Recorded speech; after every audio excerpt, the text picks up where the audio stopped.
É.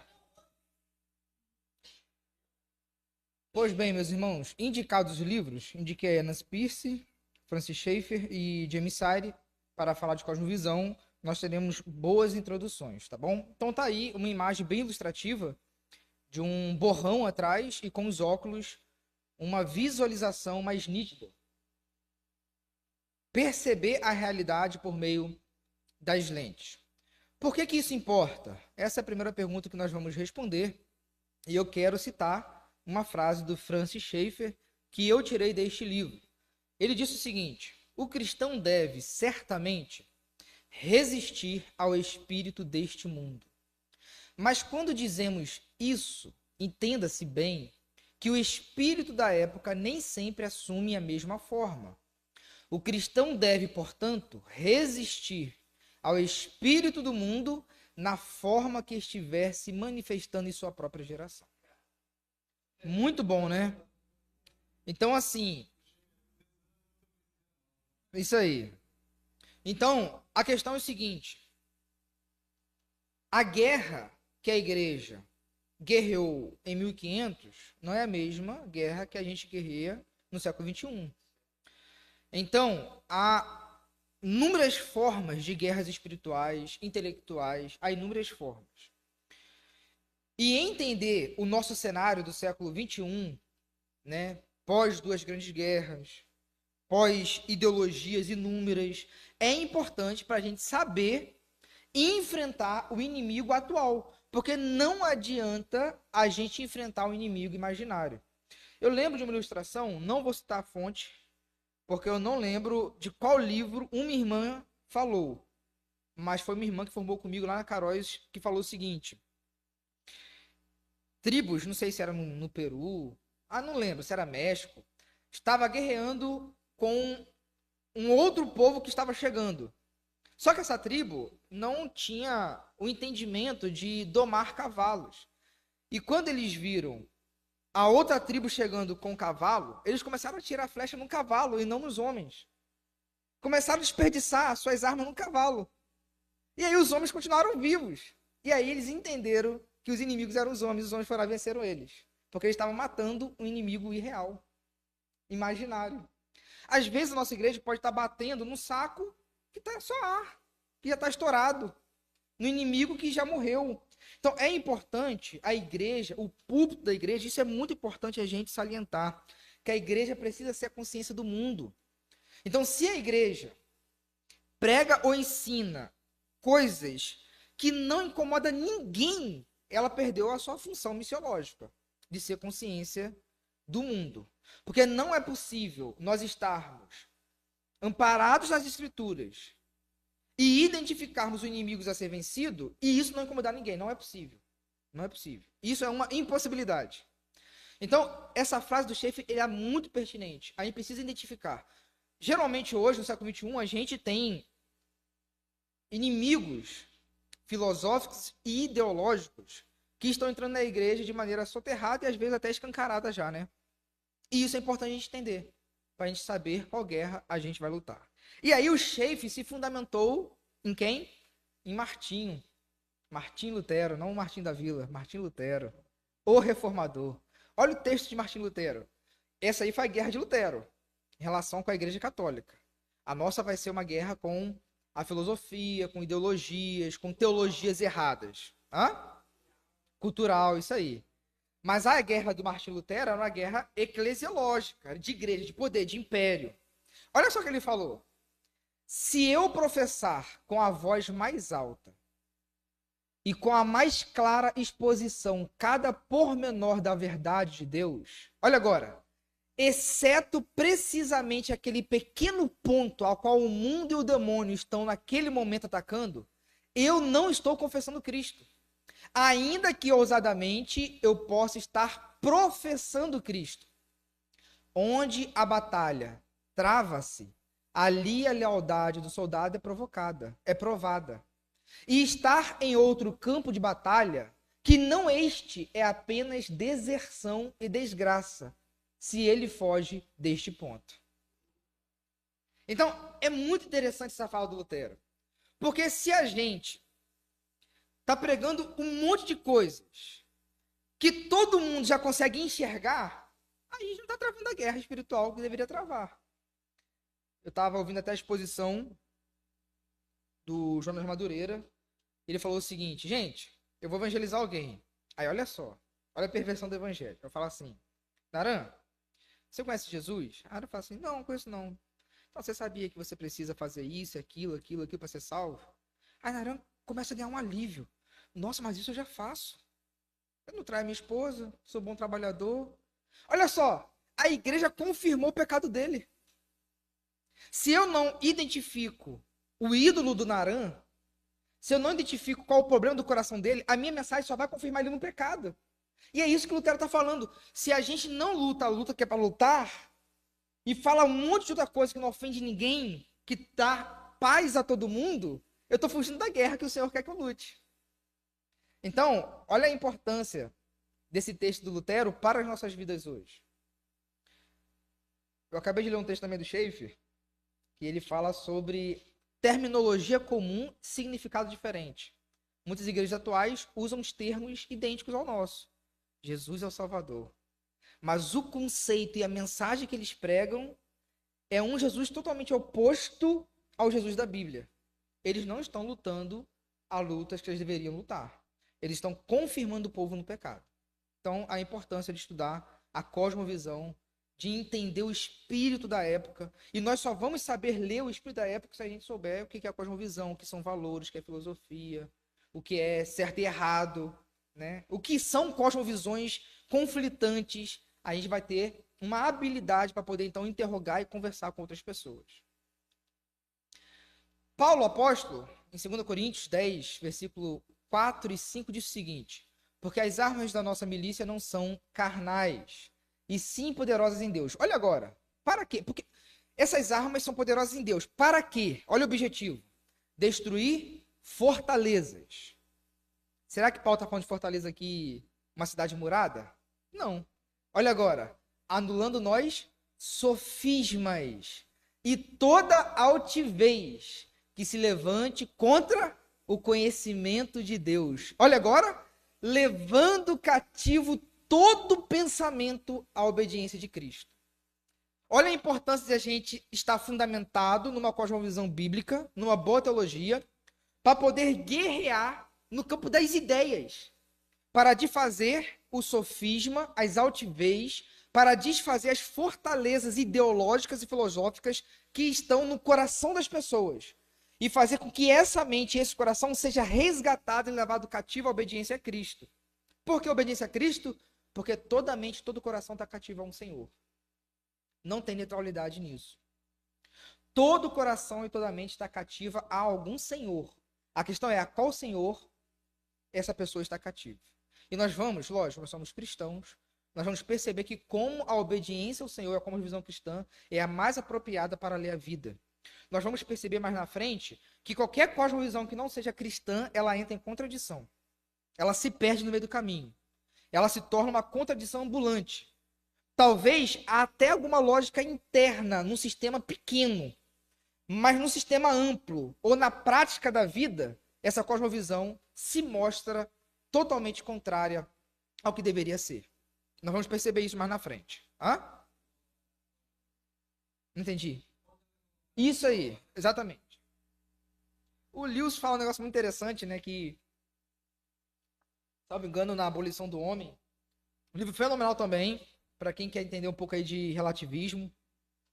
É maçante, né? É um livro bem maçante, mas é um livro muito bom.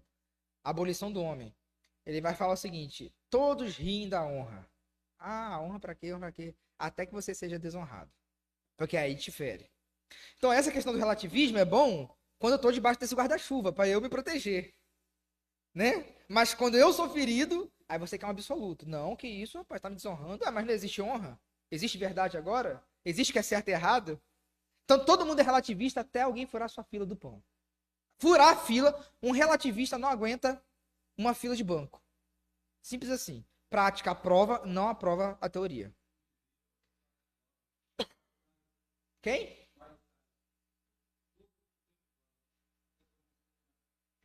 Isso aí.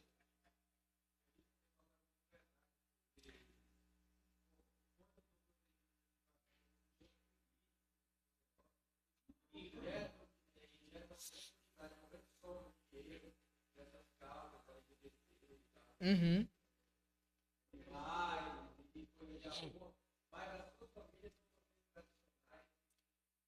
Sim.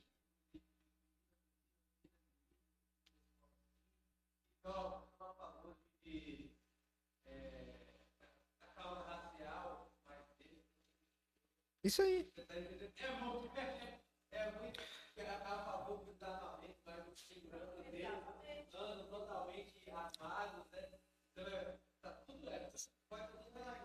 É. A gente chama isso de contradição performativa, né, na filosofia, porque assim, você afirma performativo, você afirma uma proposição. Não tem nada de errado na proposição. A proposição em si tem uma coerência lógica, mas a prática contradiz sua afirmação. É isso aí.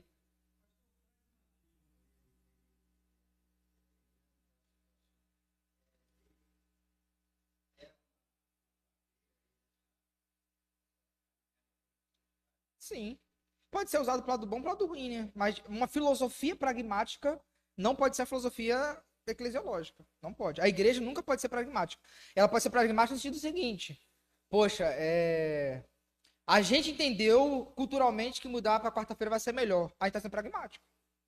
Mas não é uma filosofia pragmática. Entendeu? O pragmatismo, quando ganha. Aí não. Aí o fim justifica o meio, aí seria errado.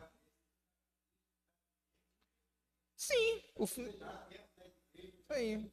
Principalmente para o entendimento mercadológico, de consumo.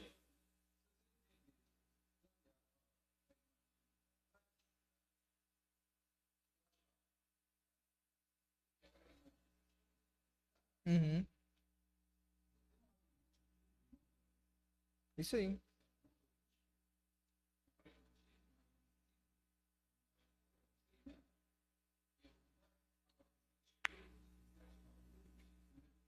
Correto. Isso aí. Porque princípio não é mercado, né? Não é Isso aí. É. Por exemplo, princípio. Cultuar a Deus é um princípio. Agora, o dia, se a gente quiser mudar, por uma questão de melhor alcance. Isso aí. Beleza. Isso aí. Correto. É.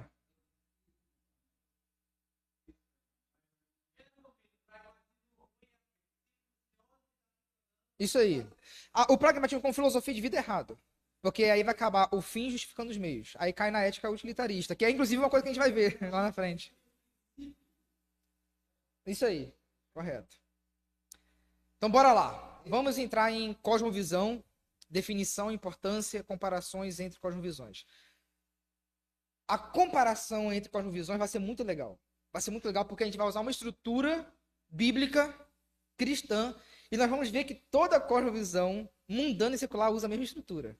Só que com princípios errados. Vamos lá.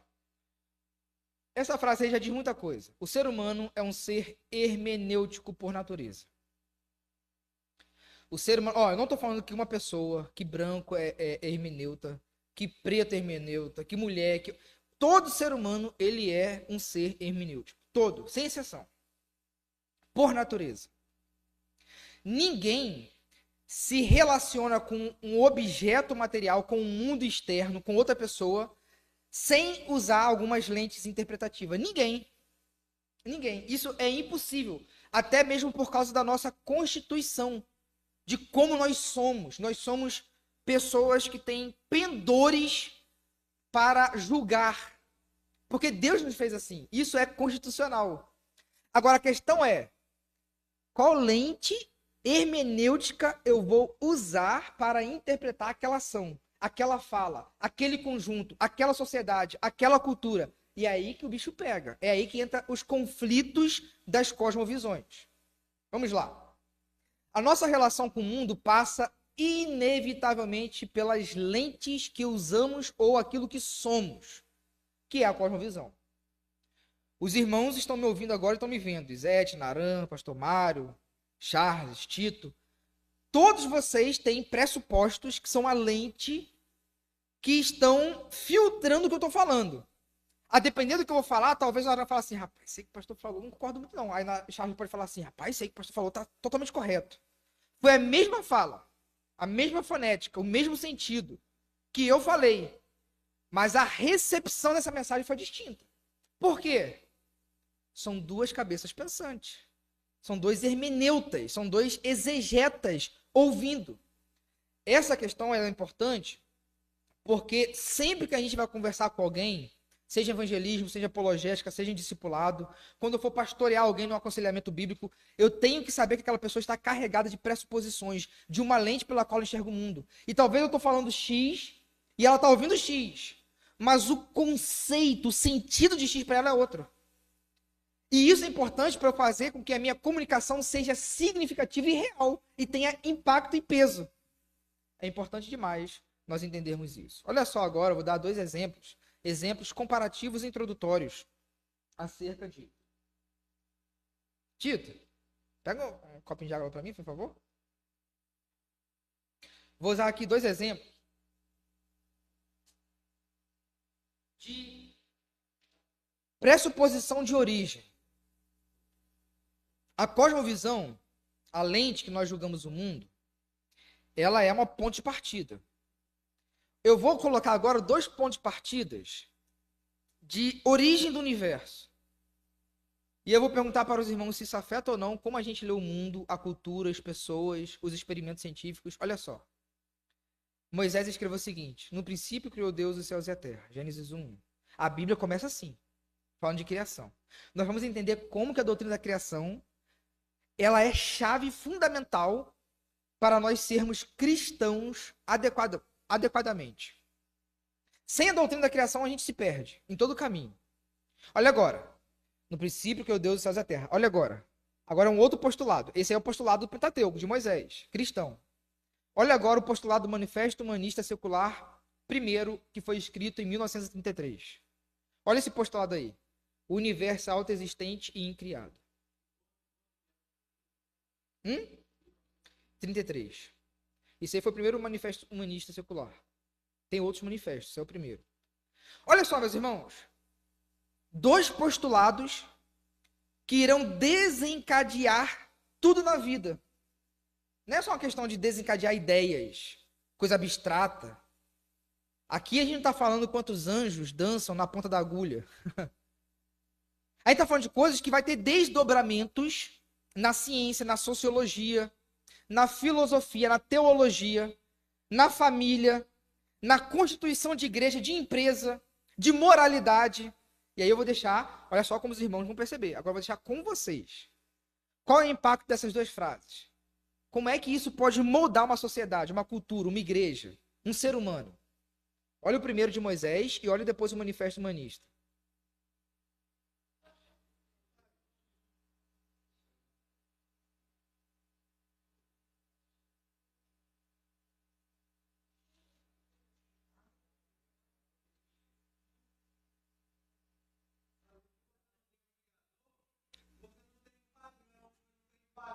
Uhum. Então, você não tem uma verdade. Já que o universo é algo criado, então tudo, todo o nosso pensamento, toda a nossa moralidade é consequência de processos bioquímicos aí.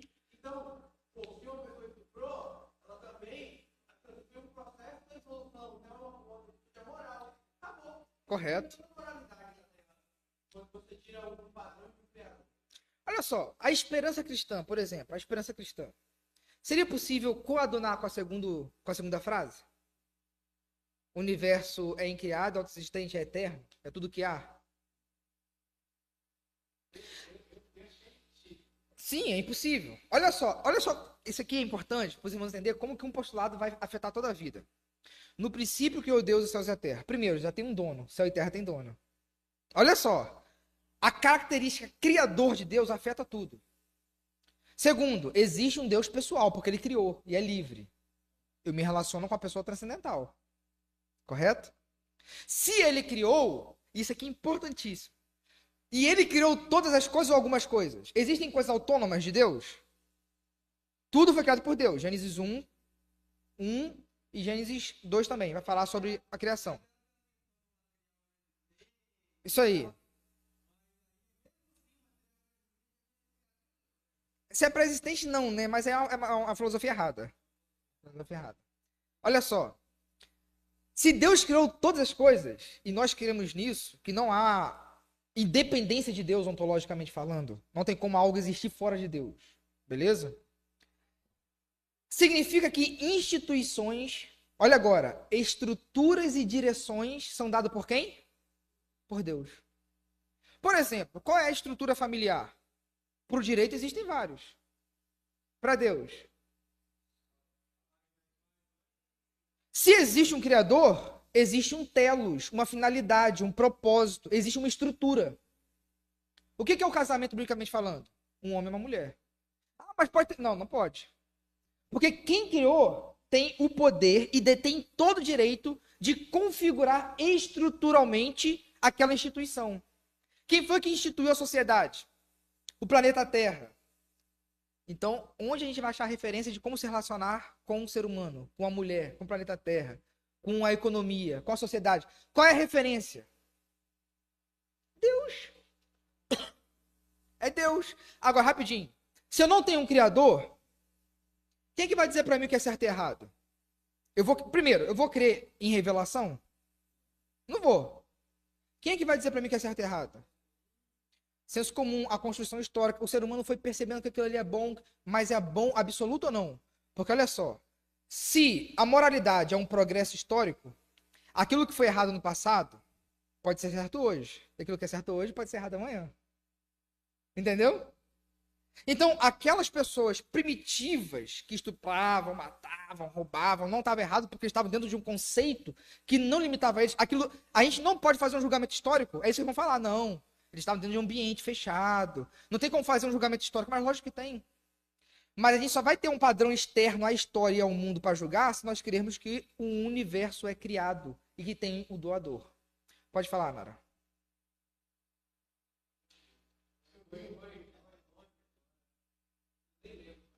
Então, eu vou continuar, se você lembrar. Por que eu trouxe só esses dois exemplos? Eu trouxe só dois exemplos de um postulado de origem. A maneira como você defende a sua gênesis define toda a sua vida. Define toda a sua vida. Isso é um postulado. É uma coisa que está no seu coração. Não, Deus é criador de todas as coisas. Agora, é lógico, nós vamos ver que existem incoerências, porque no Brasil, culturalmente, é aceito que Deus é criador de todas as coisas. O ateísmo é um negocinho pequenininho na nossa nação. Mas se eu creio que Deus é criador de todas as coisas, eu estou vivendo como Deus projetou o homem macho para viver. Eu estou vivendo como Deus projetou a mulher fêmea para viver. Eu estou vivendo como cidadão, como Deus projetou para viver. Tá vendo como tudo ecoa? Porque nós temos uma referência e uma origem de todas as coisas. Logo, todas as instituições e estruturas foram criadas por Deus, inclusive depois da queda. O que mudou com a queda? A direção e não a estrutura. Depois da queda, o casamento continua sendo homem e mulher. Mas o valor moral nessa instituição está corrompida. Mas a queda não. Desculpa, mas a estrutura não.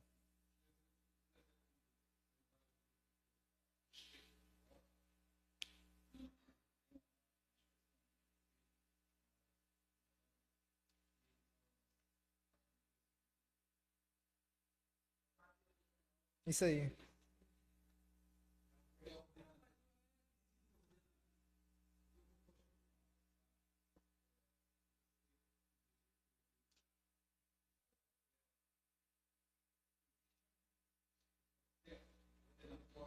Uhum.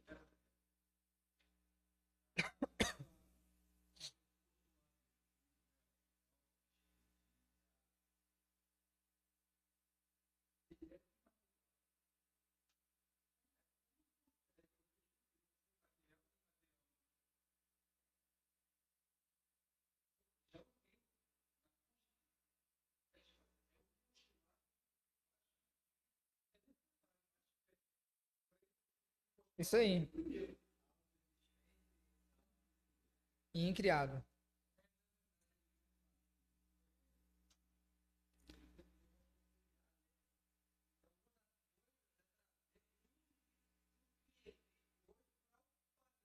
Isso aí. Eu lembrei de uma coisa bem legal.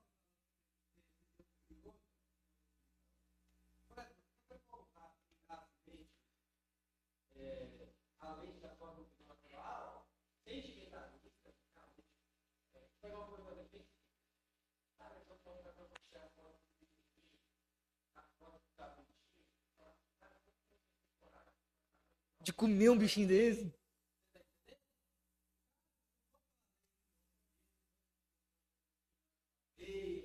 Uhum.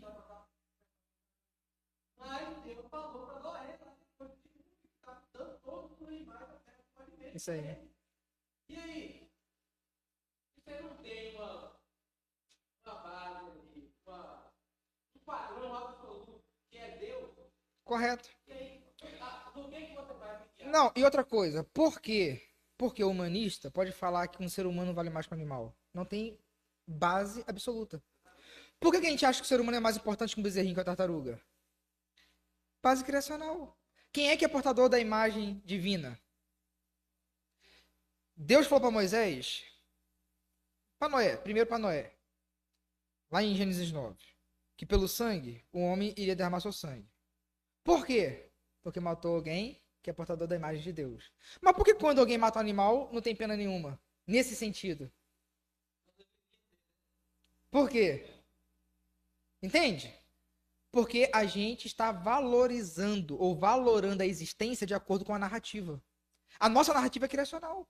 Todo mundo tem isso, não tem como sair disso. A questão é, qual é o seu postulado original, de onde vai emanar todas as coisas. Por isso é importante a doutrina da criação.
Uhum.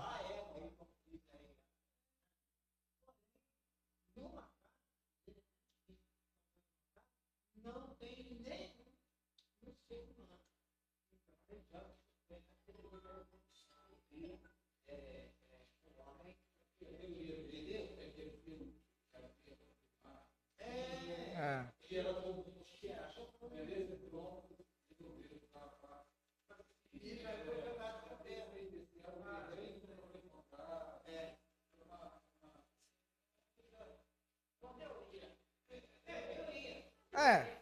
Enfim.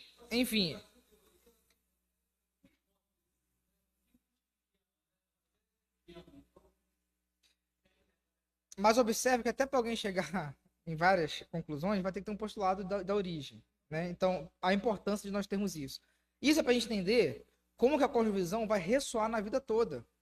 Porque se a gente entende que Deus é criador de todas as coisas, logo todas as coisas precisam estar referenciadas a Ele. E isso vai mudar a nossa vida. Vai mudar a nossa perspectiva de vida, de saúde, de um monte de coisa. De um monte de coisa. Porque tudo pertence a Deus e deve ser para Ele.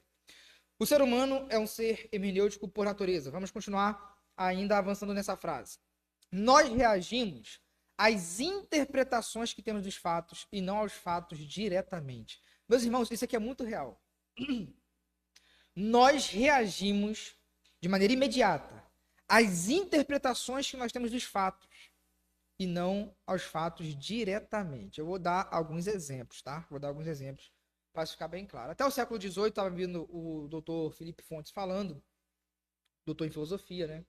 Que existia aquela ideia de impressão pelo sentido, ainda mais com Locke, John Locke, que foi um contratualista. Eu vou falar um pouquinho dele na ciência política. Vamos falar de política.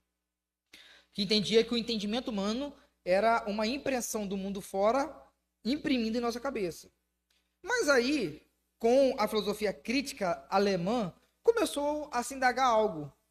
Como assim? Todo conhecimento vem de fora para dentro e as pessoas têm entendimento diferente do mesmo fato. Tem alguma coisa aí que no bate.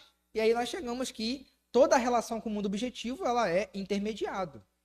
Existe uma mediação entre nós e o mundo objetivo, o mundo externo.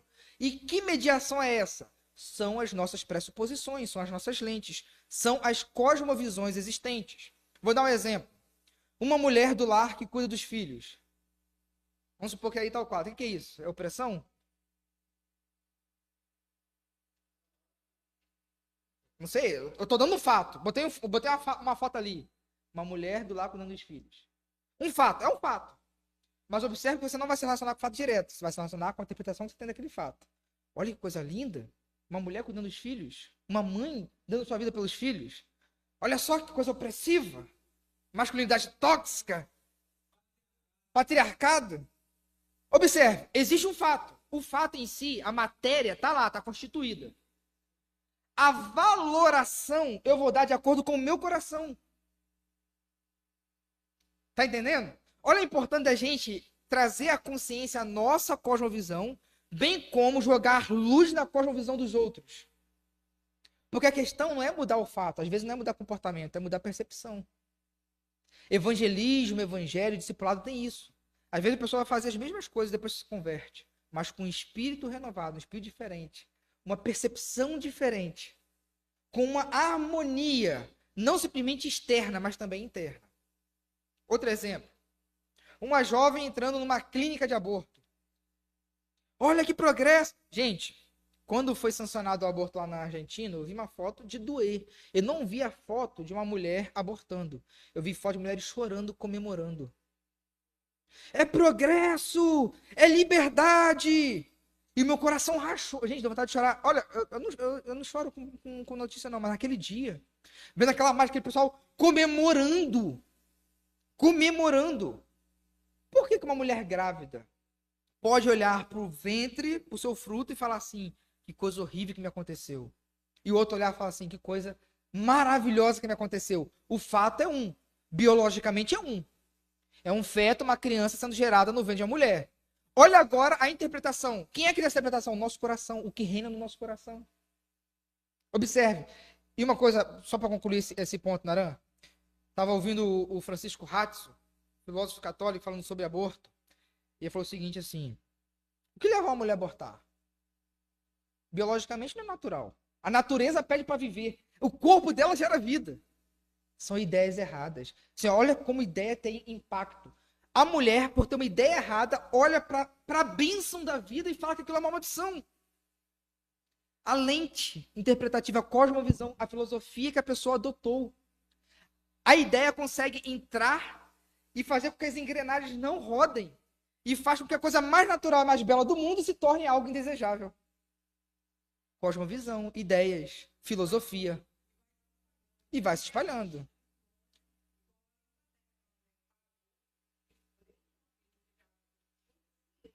E foi presa, né? Pode falar, Nara.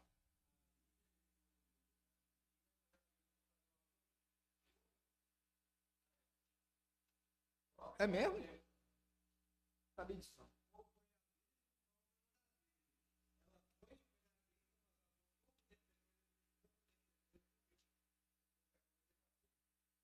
Não sabia disso, não.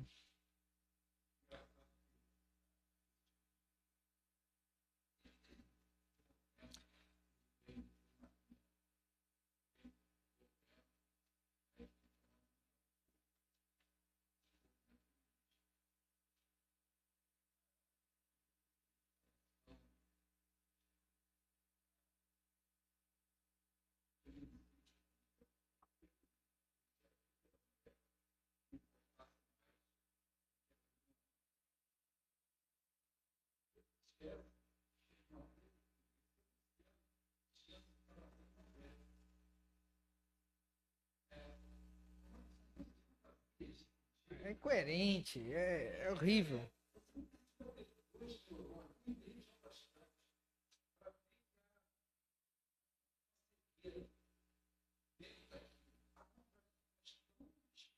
Isso aí.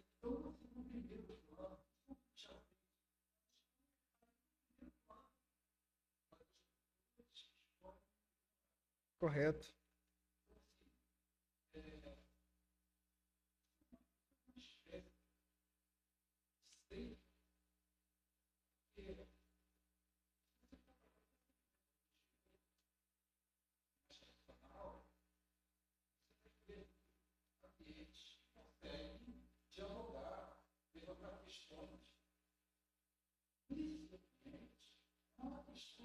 Sim. Isso aí. Subserviência total. Por isso, não vamos chegar à conclusão que a cosmovisão tem mais a ver com o compromisso do coração. De fato, é uma religião. É aquilo que se abraça. A cosmovisão necessariamente vai passar por uma construção intelectual. Pelo menos quando é exposta. Mas ela é mais do que isso. Ela é um compromisso do coração. Tanto é que consegue abraçar e engolir contradições, porque não importa. É o meu compromisso.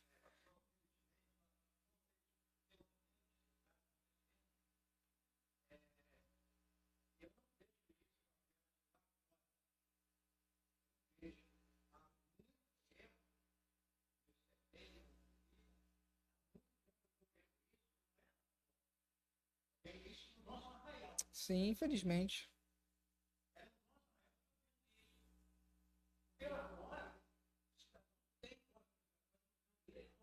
Uhum.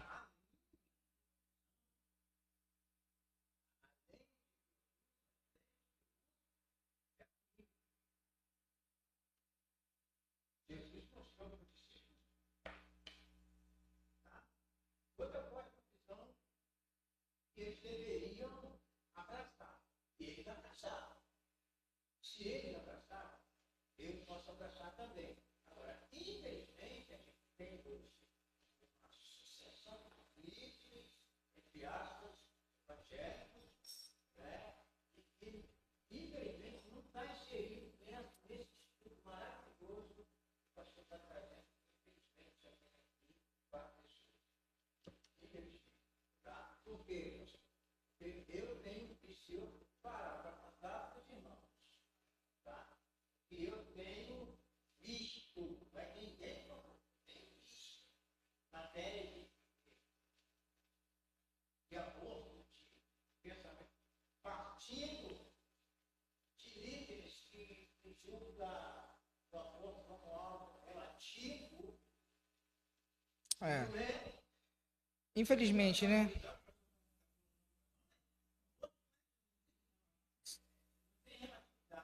Sim. Frequenta algumas presbiterianas, essa terceira, relativismo que foi É. Sim. É.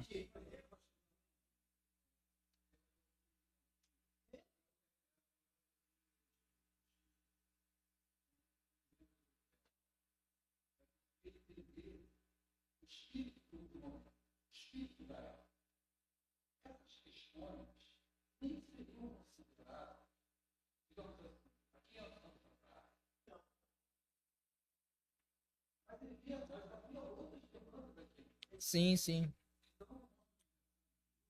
Toda geração tem sua guerra, né?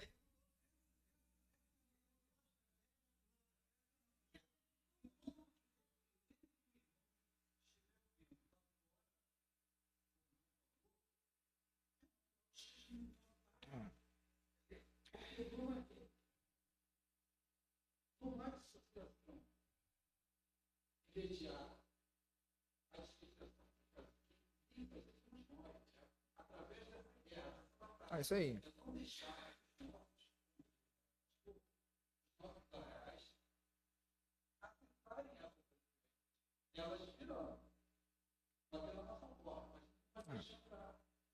Por isso que o estudo se faz necessário, para trazer consciência, trazer luz, né? E às vezes as pessoas, foi como a gente falou quinta-feira passada, não existe ninguém que não esteja sendo influenciado. A questão é qual é a influência.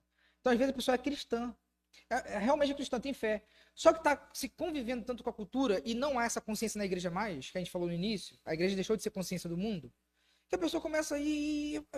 E às vezes ela toda vez eu me trava. Isso, ela tem um raciocínio mundano. Então, a pessoa é crente, mas tem um raciocínio mundano em algum aspecto. Falta nela perspectiva cristã em algum aspecto. Pode falar, Nara.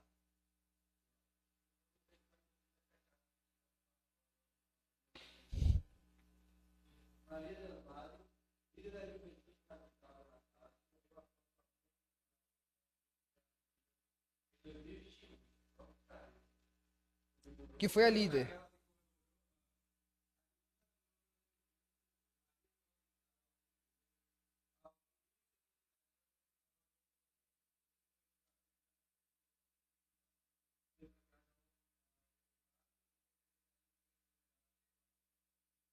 Rapaz.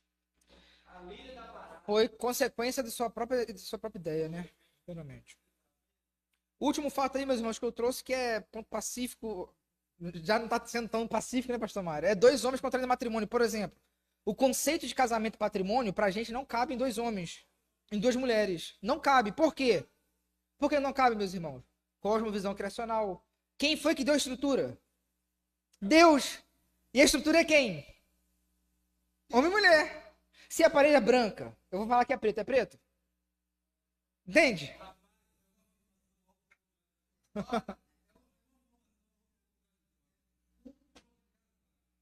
Pois é. Sim, exatamente. Não tem jeito. É isso aí.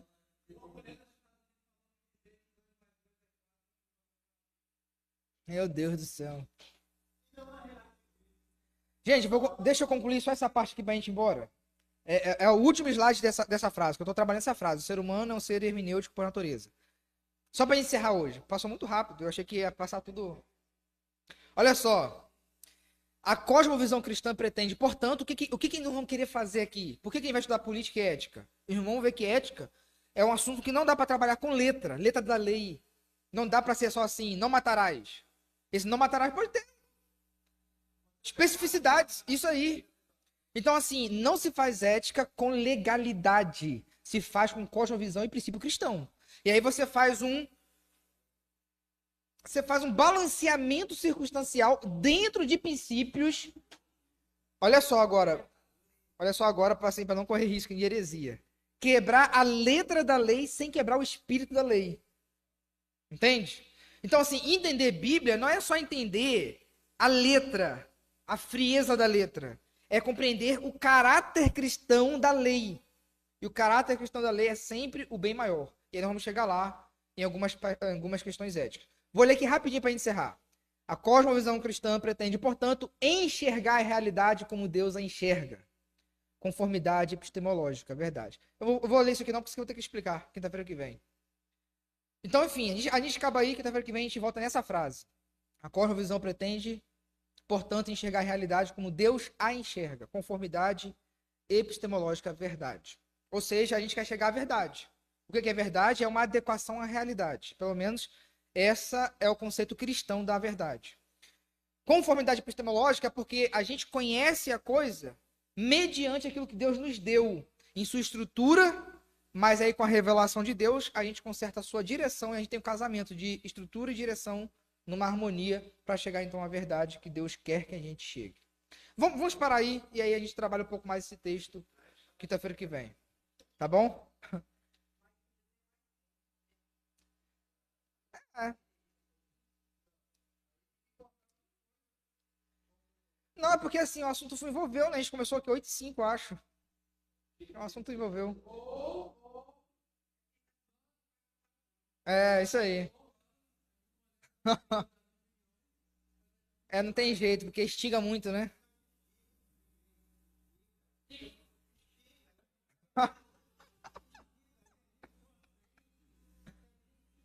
Ah. E assim, a igreja nossa, a gente não tem pressa, né? No seminário, por exemplo, às vezes tem que correr, porque existe uma ementa, um cronograma que você tem que cumprir. Aqui a igreja nossa, a gente pode ficar conversando. Não. Ah, quando chegar em ética, aí que o assunto rende. Vamos orar. Eu vou pedir então, quem não orou ainda, irmão Charles não orou ainda, né? Vou pedir irmão Charles para orar, para a gente encerrar o culto dessa noite.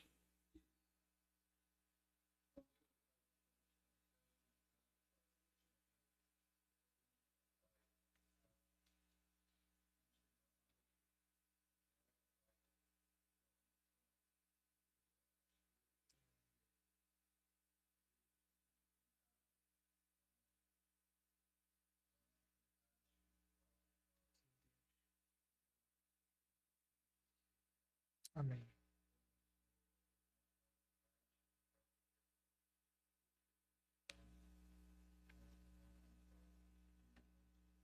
Amém. Culto encerrado, meus irmãos. Deus vos abençoe.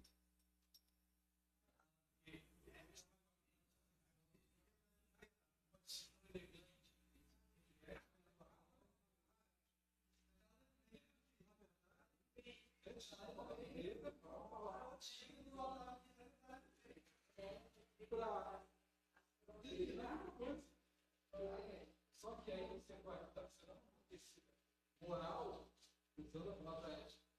Muita gente